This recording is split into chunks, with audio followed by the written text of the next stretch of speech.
Finish time. Every Virtua day is a good day for Virtua Tennis. The courts are always in prime condition, the balls never lose their bounce, and you never break a sweat. Some expensive equipment is required. You'll need a next-gen console and a copy of the game. But Virtua Tennis 3 gives a solid performance across the board as long as you expect crisp, accessible video game tennis with a great multiplayer component.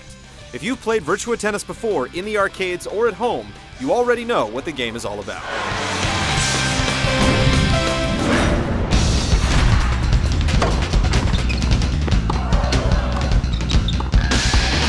Tennis is pretty easy to grasp. People stand on either side of the net and hit the ball back and forth. You can play singles or doubles, participating in exhibition matches, tournaments, or get into the World Tour mode that simulates, well, kind of simulates, the life of a rising tennis star, going from a lowly hack just breaking onto the tour to the #1 player in the world. When you kick off World Tour mode, you'll give birth to a custom character. There aren't as many options as you'll find in some next-gen games, and you probably won't end up with something that looks like your Virtua self, but at least you can choose from over a dozen sporty tennis hairstyles. Your fresh rookie character starts with rather weak skills, but by completing practice minigames and winning matches, you'll gradually beef up their stats to a competitive level. You'll increase your ranking and unlock outfits and gear, including rackets and some of the most rockin' wristbands you've ever seen. The minigames themselves are fun and ramp up in difficulty to keep you challenged. They're also a little bit silly. Collecting fruit and avoiding giant tennis balls or practicing your serve with a giant set of bowling pins can be good fun when you've completed round after round of plain old tennis. A lot of the minigames can be played competitively, with a few multiplayer exclusive modes, like Tennis Bingo, which makes about as much sense as you'd imagine it would.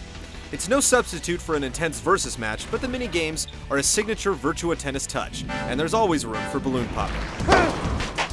The one big design issue with Virtua Tennis 3 on the PS3 is the lack of online multiplayer. You can get online via Live with the 360 version, and there's no question that the game is even better when played with live human opponents.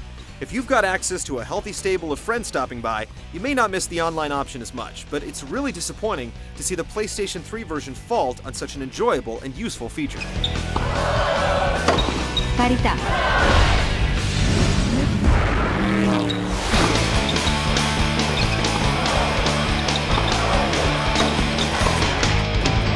Just as veterans of the series will expect, Virtua's controls are simplified, fluid, and easy to pick up.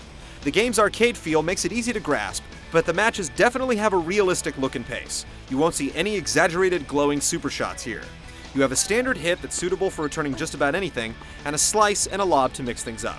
For what it's worth, the game includes a number of pros like Roger Federer and Maria Sharapova, each with their own stats and attributes, as a nice touch for actual tennis fans. One unique feature for the PS3 version is the ability to play the game entirely using the 6-axis motion controls. Tilting the controller has your character run in that direction, and swinging the controller lets you return the ball. You don't really hold the controller like a tennis racket, and it's just not very precise. Sometimes you'll feel like you hit the ball yourself, other times it seems like the game is responding randomly. While most of the game is about swatting balls with the racket, the World Tour mode actually requires some planning. While keeping up with your demanding schedule, you're going to need to recharge your stamina from time to time at your home base. An energy drink gives you instant recovery, but it increases fatigue in the long run, while 1-week and 3-week vacations let you get back into prime condition. If you don't maintain your character's stamina, you're more likely to injure yourself. Breaking a leg in the finals of a tournament is definitely something you want to avoid. Virtua Tennis 3 is an ace game. It's fun, intuitive, and even with its arcade style, the shot placement and realistic match flow give the game all the benefits of a real tennis match. Other than that whole exercise part. It's basically the same game we've been playing for the past 5 or 6 years, but it's received a nice visual upgrade, and it's hard to knock a game too much for repeating such a consistently enjoyable performance.